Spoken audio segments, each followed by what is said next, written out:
Hello everyone, I'm Kyle Hinterberg. Today I'm going to be talking about hacking the compliance kernel. And this isn't really what most of us probably think about when we think about CypherCon and hacking, but it is something that might save us some headaches and some stress. So right up front, the TLDR, the problems with the compliance is we fail because we avoid the annoying aspects of compliance, and what we need to do instead is understand our compliance obligations, automate all the things, minimize the residual annoyance, and focus on the more fulfilling aspects of the job.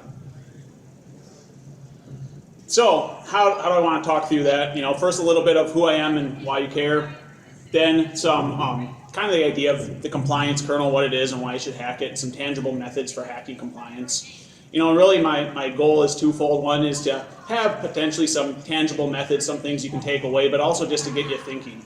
I know I myself have worked in compliance, and the problem I find a lot of times is that we all think we're doing what we need to do because it's what we've always done.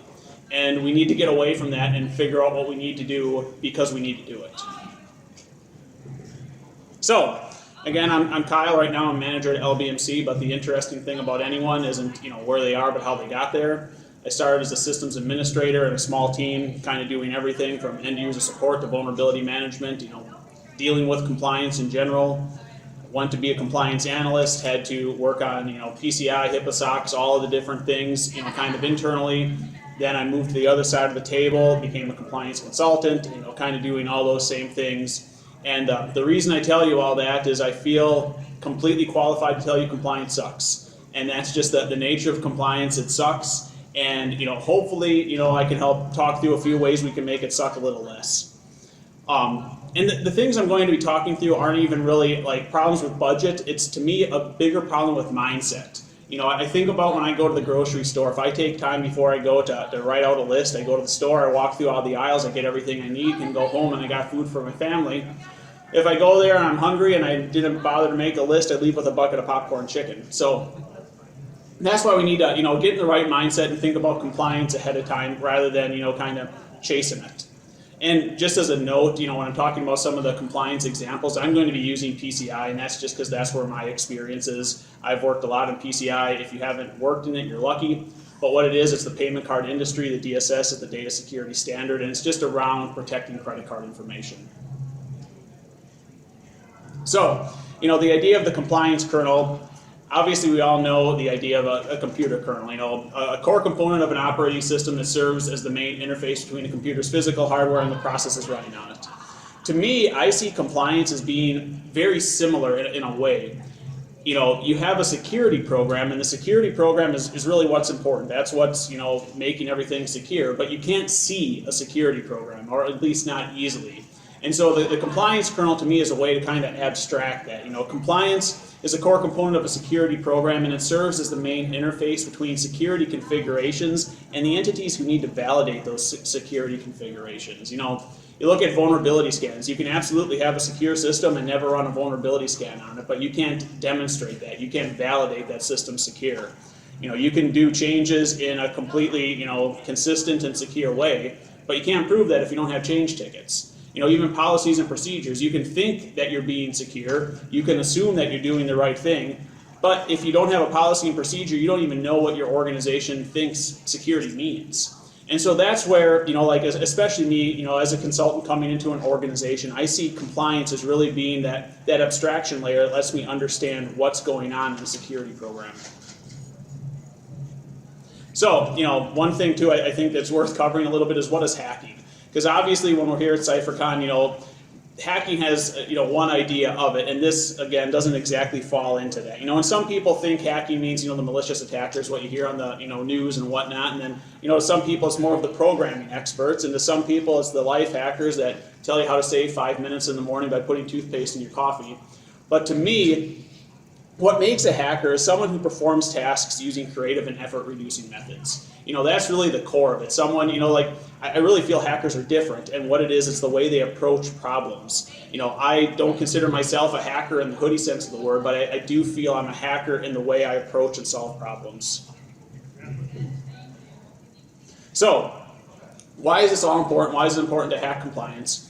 The problem is that even minor compliance misses can lead to major problems. Again, I work in PCI, and there's one requirement that is to do quarterly vulnerability scans. And those scans have to be passing, which gets a little bit into the weeds, but one part of it is just you need to do quarterly scans. So you have to run a scan every 90 days, which seems pretty easy on its base, but that's actually the biggest problem I run into with clients. In PCI, there's a lot of very technical controls around how you handle encryption, how you're handling authorization. Those are usually the things that they're getting right because they're a little bit more interesting, but it's the boring things like running a scan every 90 days, and doing that manually, that's where clients fall down.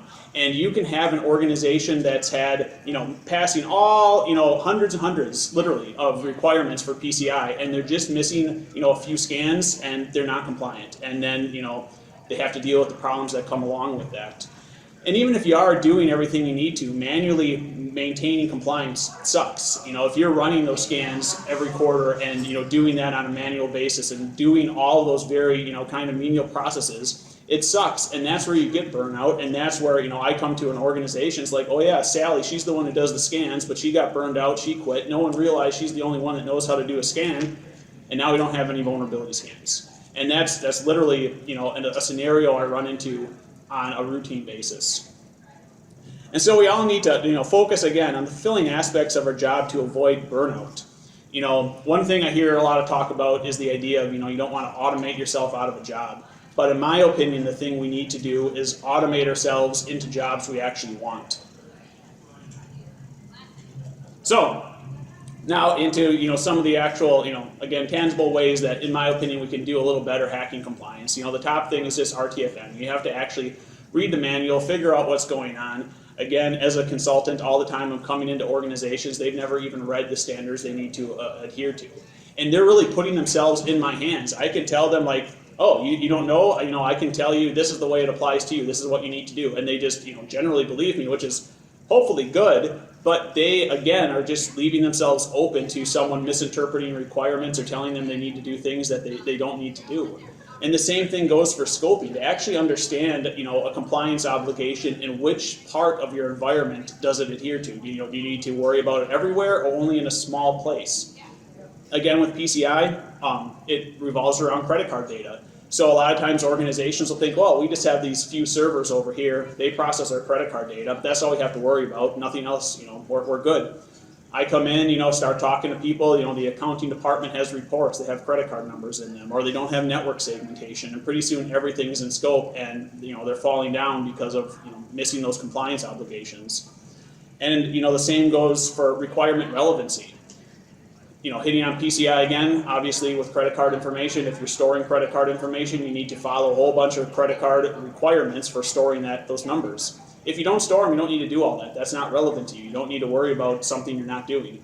But I have 100% seen organizations that are adhering to requirements that mean nothing to them, and I've seen assessors and auditors who are trying to hold those organizations to do these things that mean nothing to them. And that's where we really need to understand our own environments. We need to understand our own compliance obligations, so that way we can understand and fight with an auditor who's telling us to do something that's kind of nonsense. And once we get through that, we understand what we need to do and have it really under control. The first thing that I kind of consider more on the hack side of it is consolidating controls. And this is a problem I see with a lot of organizations. They maybe have PCI, they have HIPAA, they have high trust, they have these different kind of a slew of different obligations they need to be adhering to. And they consider them all different. They have this audit and this set of controls and this audit and this set of controls and this environment over here that follows this set of controls. And they get so in the weeds trying to figure out what's going on where that things fall down again. And so that's where we need to work to really consolidate those controls. If you're doing something for PCI, odds are it's probably more or less what you need to be doing for high trust or a SOC audit. A lot of the compliance requirements out there, they're a lot more the same than they are different. And even if you don't want to take the time to do that yourself, you can go out online. One of the a good resource is the Unified Controls Framework. They make what they refer to as their Common Controls Hub. It's literally a list of basically every control you could ever imagine, mapped out to every standard and regulation you could ever imagine. So you can take that, plug in what you need to worry about, and it'll tell you the controls you need to adhere to. So again, rather than doing 3 controls for 3 different audits, you figure out one control that fits all of them. You do one control, it meets them all, and you're good to go. Even again, PCI. just this year, they released the new version PCI DSS 4.0, and in there, they have a new concept of the customized control. And that's entirely for this point of trying to be able to consolidate controls. Now with the customized control, if you're doing something really good, for high trust, and then you come to PCI and it's like, oh, here's this requirement, it's very similar to what I need to do over there. It has that standard control, but they also have the option of the customized control. And so you can take your control that you already have in place if you have a mature system and just slot it right in for PCI. You don't even need to worry about their standard controls anymore, and you can just move on, again, with a smaller amount of consolidated controls. Then again, the next thing, we need to automate everything. Like I was saying earlier, scans are the big one. I honestly can't tell you why people don't automate scans, but a lot of people don't. They run them manually. And that's just the easy example, kind of low-hanging fruit. Automate everything you can do like that. If you have scans you need to run on a regular basis, automate them. And if you need to do quarterly vulnerability scans, run them weekly or run them monthly. Have it happen more often. So if one does fall down, one does get missed, you have something to back it up with. And even other things like, policy updates. I write a lot of policies. I hate writing policies. I'm not going to go search out my policies to go update them again. But if you take the time, like, oh, I need to update this in a year, set a reminder so that way your calendar pings you and says, hey, you need to do this, or even schedule yourself some time in a year. So, when it comes around, you have a half hour to actually read through that policy, update it as needed, and it's good to go instead of just dusting it off when the auditors come around. And even evidence requests. A lot of times, you have the same evidence you're requesting every year if you're working with, different teams. For instance, if you need to ask the network security team for a firewall config or something of that, just schedule some of that stuff. Set it all up so it just happens for you and you don't need to remember. And another thing I find a lot of times, and I think this is true just for IT in general, is I feel like a lot of us are kind of the green crayon people. We buy a box of crayons. You pull out the green crayon, you only use that crayon, that's all you ever use, you put the other ones away. When it comes to, like vulnerability scans, a great example is if you're using Nessus and Jira.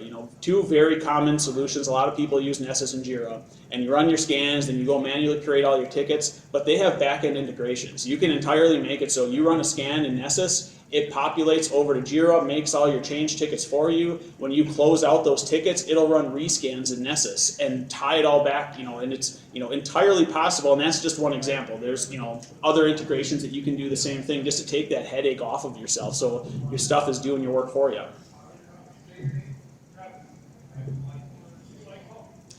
And then we need to really minimize the residual annoyance, because at the end of the day, we can't automate everything. We need to do things like create enduring policies and dynamic procedures. This is kind of a pet peeve of mine, but I hate it when I see a policy that has people's names in it, or that they're using Cisco firewalls. Those are things that we just can't do. You have to have a policy that's can last for years. It should really be minimal to update a policy, and then you have a procedure that's dynamic, and that you can change on an ongoing basis whenever you need to, every day if it needs to, and that's kind of just your living document. And another thing we need to do is find time to document. That's again a thing I don't do that well, but if you're going through a process, just grab a few screenshots as you're going through it, and then when you're done, you have a procedure. And even as a consultant, when I'm coming in to do an audit, if someone just has 5 screenshots in a Word doc, it's not the best thing in the world, but it's better than nothing. At least there is a policy or a procedure in that case. There is something telling them what they should be doing, something I can kind of follow along with and understand their system and how it's configured. And that's just, where something is almost always better than nothing. And we also need to make sure that we're making the rules easier to follow than it is to avoid them. My favorite example kind of for this is more on the entertainment industry. You look at back, 10, 15, 20 years ago, a lot of people were pirating movies, and that was just kind of the way that a lot of people got their media was through pirated movies. But more recently, that's really, kind of trailed off because it's so much easier just to pay Netflix or pay Disney Plus and to get all the access to all the media you could ever need. So just by doing that, you're easily gaining access to it for a few dollars a month and you're good to go. Just in making that easier, it's cut off on the pirating side. And so that's what we need to do too. Think about the policies and the procedures that you're making people adhere to, like password resets. Let them reset their own password. Some of those little things, if you let users do themselves and do it in an easy way, they're not going to try to go around you and circumvent you to get to, the process themselves. And it's one of those areas where, you know, a lot of times you get pushback where it's like, well, we can't do that because it's going to be less secure. But is it less secure if you let someone do something and they actually do it versus, you know, making the process so onerous that they don't do it at all and they just, you know, round robin around you? You know, and even back to the whole idea just on the automating too.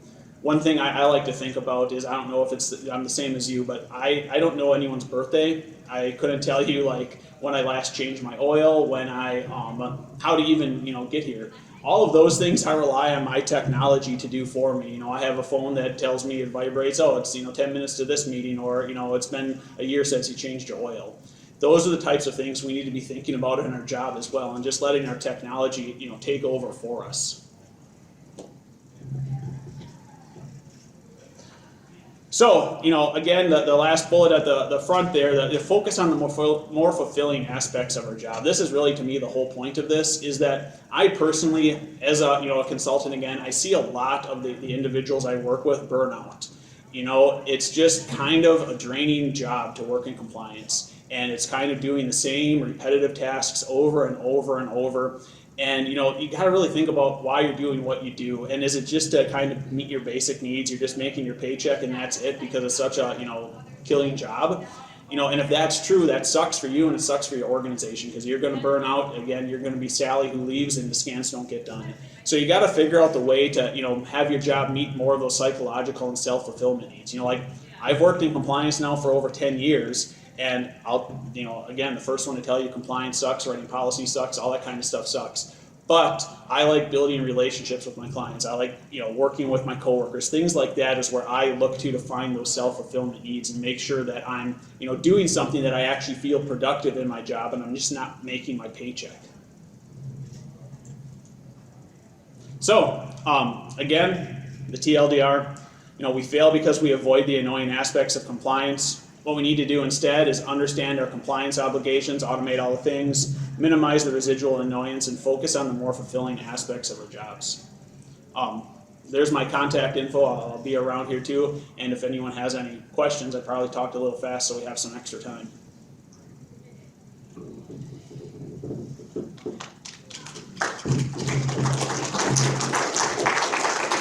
Thank you.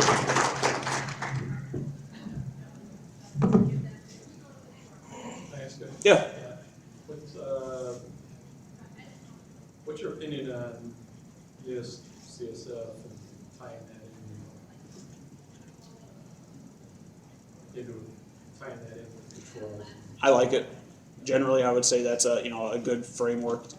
You know, it's solid. I like to use that, and so is using that as kind of an overall framework, and then having other things kind of, you know, piggyback off of that in a sense. I would agree with it, that kind of approach. And then for risk, how do you tie risk into the equation? As far as what do you mean? Assessments or? Yeah, doing. I know, like PCI, that's one of the places where, in my opinion, falls down a little bit. It wants you to do, you know, if you have to deal with PCI, the risk assessment on an annual basis, which that's, you know, gets you passing there. But in my opinion, handling risk on a more ongoing basis is my general recommendation. So, you know, to really take a look at your risk and then use some type of a tracker, check in on a, you know, more of a quarterly basis would be my general recommendation, and update stuff on that type of a basis. So that way you can actually track kind of your poems, what you're working on, and, you know, make progress on it beyond just checking in once every 12 months.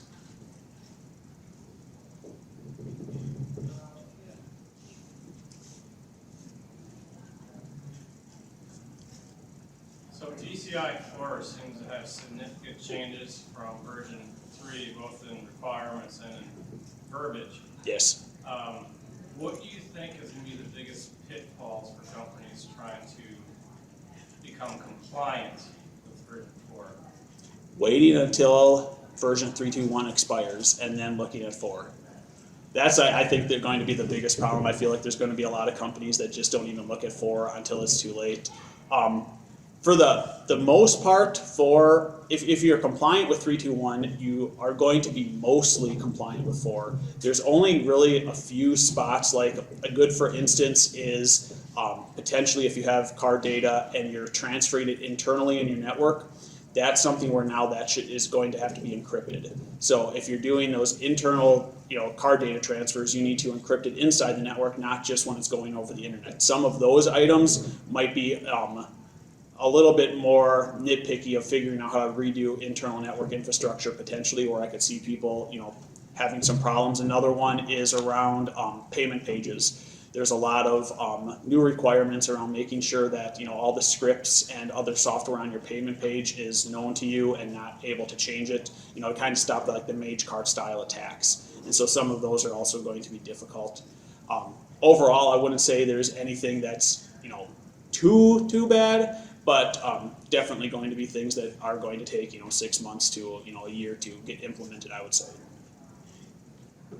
But the customized control, I think, is going to help. And another interesting spot for that is they also now have I think they changed the verbiage, but basically in place qualified is an item. It's not, that was what they refer to in one of the RFPs, but basically if you do have a minor miss, you can still consider it in place as long as you kind of discussed it with your QSA. So you're not entirely, SOL in a sense, just for, in this case, missing one scan. Any other questions, thoughts? Cool. Oh, thank you all very much.